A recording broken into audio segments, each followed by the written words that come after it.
আসসালামু আলাইকুম।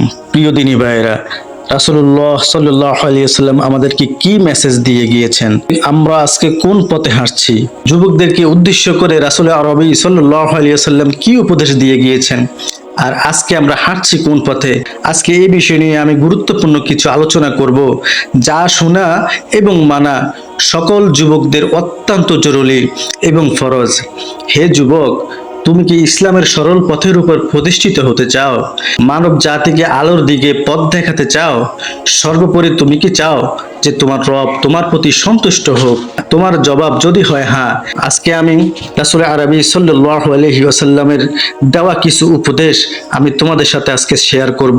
তো প্লিজ প্রিয় দিনী ভাইরা, এই কথাগুলো মানলে এবং জানলে তোমাদের যেমন উপকার হবে। আল্লাহ সুবহানাহু ওয়া তাআলা পবিত্র কোরআনে বলেন, হে আমার বান্দাগণ, যদি তুমি একটি আয়াত বা একটি হাদিসও তোমার জানা থাকে, তো তুমি তোমার অপর মুসলিম ভাইয়ের কাছে পৌঁছে দাও। তো আমি সেই কাজটি আজকে করব। আমার বিনীত অনুরোধ থাকবে, আপনারা আমার ভিডিওটা সম্পূর্ণ শুনবেন।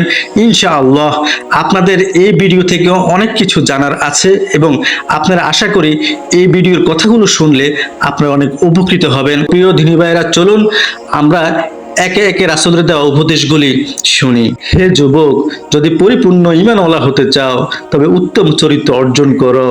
হে যুবক, যদি সবচেয়ে বড় আলেম বা জ্ঞানী হতে চাও তবে তাকওয়া আল্লাহ ভীতি অর্জন করো। হে প্রিয় যুবক, যদি সবচেয়ে বেশি সম্মান পেতে চাও তবে মানুষের নিকট হাত পাতা, অন্যের কাছে ভিক্ষা করা বন্ধ করে দাও। হে প্রিয় যুবক, যদি আল্লাহর নিকট বিশেষ সম্মান পেতে চাও তবে অধিক পরিমাণে আল্লাহর জিকির করো। হে প্রিয় যুবক, যদি রিজিকের প্রশস্ততা চাও তবে সর্বদা অজুর সঙ্গে থাকার চেষ্টা করবে। হে প্রিয় যুবক, যদি সমস্ত দোয়া কবুল হওয়ার আশা রাখো তবে অবশ্যই হারাম থেকে বেঁচে থাকো। হে প্রিয় যুবক, যদি কিয়ামতের দিন আল্লাহর দরবারে গুনাহমুক্ত হয়ে উঠতে চাও তবে সহবাসের পর দ্রুত পবিত্রতা অর্জন করো। হে প্রিয় যুবক, যদি কিয়ামতের দিন আল্লাহর নূর নিয়ে উঠতে চাও তবে মানুষের উপর জুলুম করা ছেড়ে দাও। হে প্রিয় যুবক, যদি আল্লাহর প্রিয় বান্দা হতে চাও তবে আল্লাহর ফরজ বিষয়াদির প্রতি যত্নবান হও। হে প্রিয় যুবক, যদি জাহান্নামের আগুন নিভাতে চাও তবে দুনিয়ার বিপদ আপদে সবর করো, ধৈর্য ধারণ করো।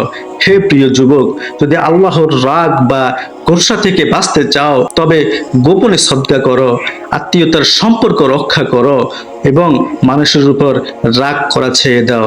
আল্লাহ সুবহানাহু ওয়া তাআলা আমাদেরকে রাসূল আরবি সাল্লাল্লাহু আলাইহি ওয়াসাল্লামের এসব উপদেশ মেনে চলার তৌফিক দান করুক।